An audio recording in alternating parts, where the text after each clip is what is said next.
Hi everybody and welcome back. In this lecture we will pre-process our cardiac MRI scans for the task of atrium segmentation. At first let's talk about the necessary libraries. We use pathlib for easy path handling, nibabel to load the nifties containing the cardiac MRI scans, numpy to save our pre-processed files, matplotlib for plotting, and tqtm to get a nice progress bar. Additionally, we use the magic command matplotlib notebook to increase the overall quality of our plots. Let's start by inspecting some sample data. To do so, let's define a root path called root, to which we pass a path object defining the path to all scans. In my case, it's task02_hard/images tr. You can find the labels in the same path in a directory called labels.tr. As you can see, the images and labels are in two different directories. However, the file names in the two directories are the same. Therefore, we need to define functionality which replaces images.tr by labels.tr to simplify the process of loading an MRI scan with its corresponding label mask. Let us create a function called changeImage_to_label_path, which accepts a path object. At first, we need to extract all parts or directories within the path. We can define a variable called parts, which will take the individual directories, to which we assign the output of path.parts converted to a list.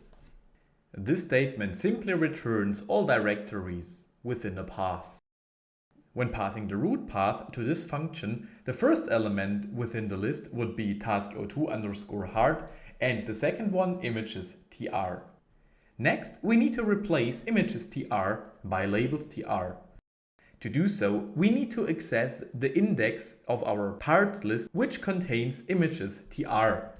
We can write parts, where we access parts.index of images.tr.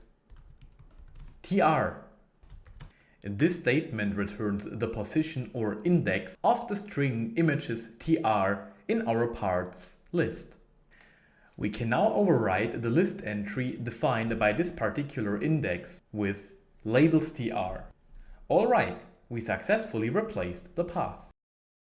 Last but not least, we simply create a new path object by concatenating our modified parts list by using the star operator and return it. Let us now choose the first subject in our root directory as sample. We can define a variable called samplePath and now use the glob function provided by pathlib, to which we pass LA*, because all files within the train directory start with LA, which stands for long axis.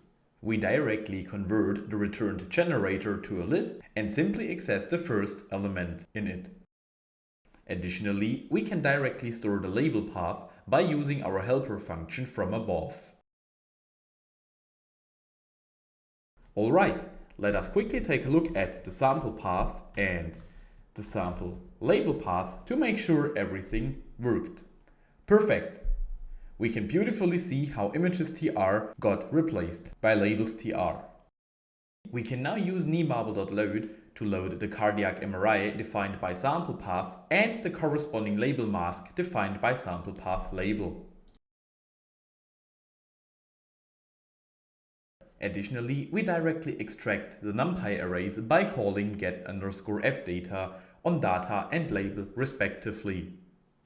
Note that as our labels only consist of integers, we use s_type to convert the type to an unsigned integer. We can quickly check the orientation of this scan by using nibabel.affine to xcodes, to which we pass the affine matrix of our MRI. As already discussed in the introductory lecture, the orientation is RAS. We will later check in the pre-processing loop that all scans have this orientation. We are now ready to inspect the data. Let us use the sagittal view as it provides the nicest images of the hearts. A great tool to visualize such volumes in Jupyter is celluloid. We can use it to capture each slice of a scan and create a video afterwards. Let us quickly import the camera class from celluloid, followed by the HTML class from ipython.display to convert the returned animation object into a really nice video. Now let's get to it. At first we define our figure using plt.figure, followed by the camera object from celluloid to which we pass our figure. Next we use the range operator to loop over the third axis of the scan, so we can use our loop counter variable I to access the corresponding slices of MRI and label mask with the same index. When working with scans that have RAS orientation, slicing through the third axis yields the sagittal view. Above all, we simply use plt.imshow to visualize the current slice with the bone color map.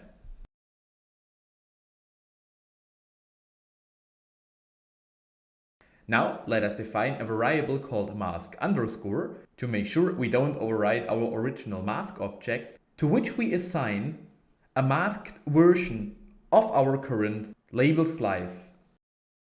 To achieve this, we use numpy.ma.masked underscore where, which accepts at first a condition and next the array to mask.